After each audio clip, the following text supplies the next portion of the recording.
Сәлеметсіздер ме, құрметті дінге сенушілер, мұсылмандар. Рамазан күндерін ораза ұстауды парыз еткен Алла тағалаға сансыз ақтаулар болсын. Рамазан айының күндерін пайғамбарымыз Мұхаммед Мұстафа бізге қиямул ләйліде өткізу сүннетін берді. Пайғамбарымыз Мұхаммед Мұстафаға шексіз сәлеміміз болсын. Алла тағалаға шүкір, Рамазан айының ортасынан да өттік. Рамазан жақындап қалды.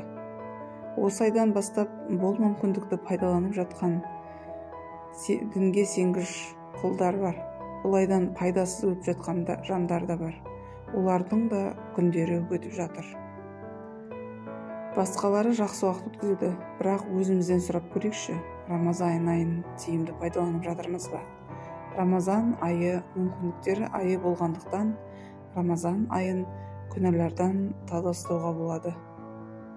Ораза айында анадан жаңа туған нәрестедей тазарудың үлкен мүмкіндігі бар.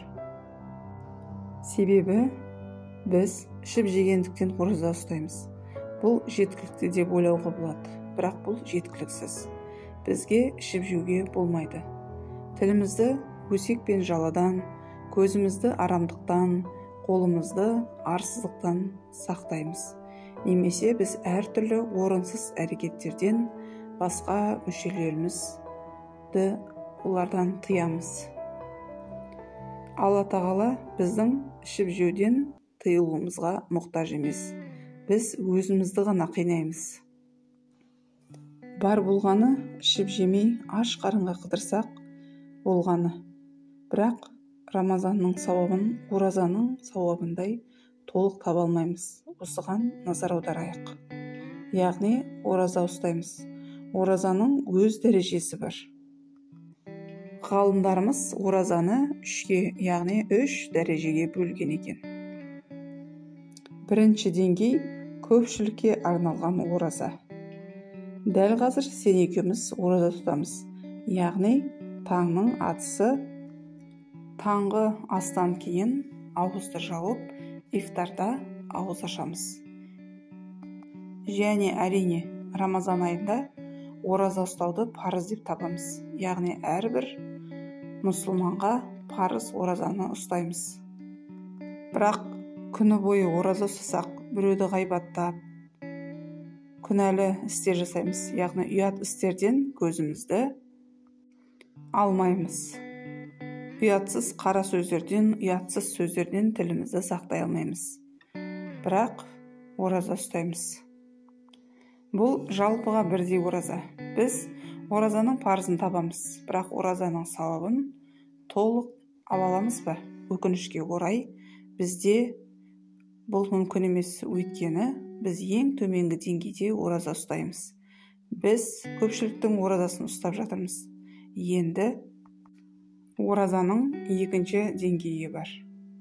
Ол ерекше адамдардың оразасы. Отбасының оразасы дегеніміз не?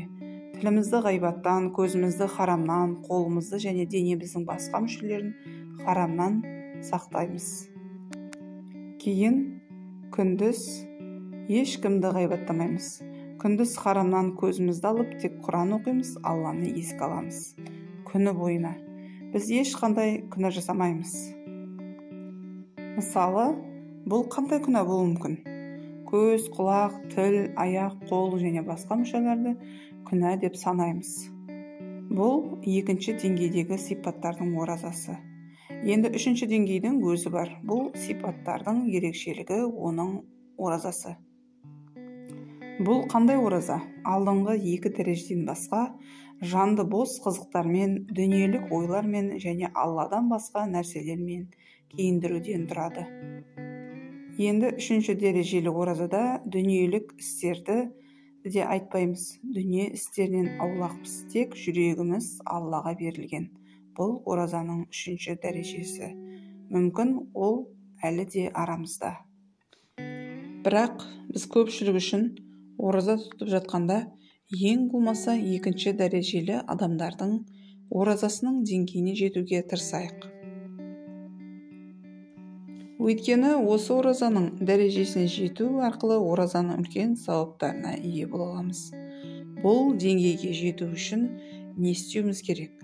Ең алдымен барлық жағымсыз жаман нәрселерден көзімізді жұмып, Алла тағаланы еске алудан жүректі тоқтататын істермен айналыспауымыз керек. Екінші, тіл, өтірік, өсек, жала, қорлау, ұят, өшпенділік, мақтану. Мұндай нәрселерден тыйылу, яғни үнсіз жүру, оны Алланы еске алу және Құран оқумен айналысу бұл тілдің оразасы, яғни тіліміз бен дініміздің оразасы. Біздің көзіміз де жылдам. Ибн Харис рахматуллахи өсиет еткен хадисте Суфиян Саури Мужахид ғайбат оразаны бұзады. Екі қасиет ғайбат пен өтірік оразаны бұзады. Бұл сөздер жұртшылық емес, салық оразасын бұзу, яғни екінші дәрежелі ораза. Өйткені ғайбатшының оразасы жұртшылықтың оразасы. Бірақ өсектің кесірінен салық оразаның деңгейінен төмен түседі. Екінші деңгейдің өзінен өсек айтатын болсақ, біз оразадан шығамыз, оразамыз бұзылады, міндетті түрде бұзылады. Біз жаппай ораза ұстау деңгейіне, яғни көпшілігіне түсеміз.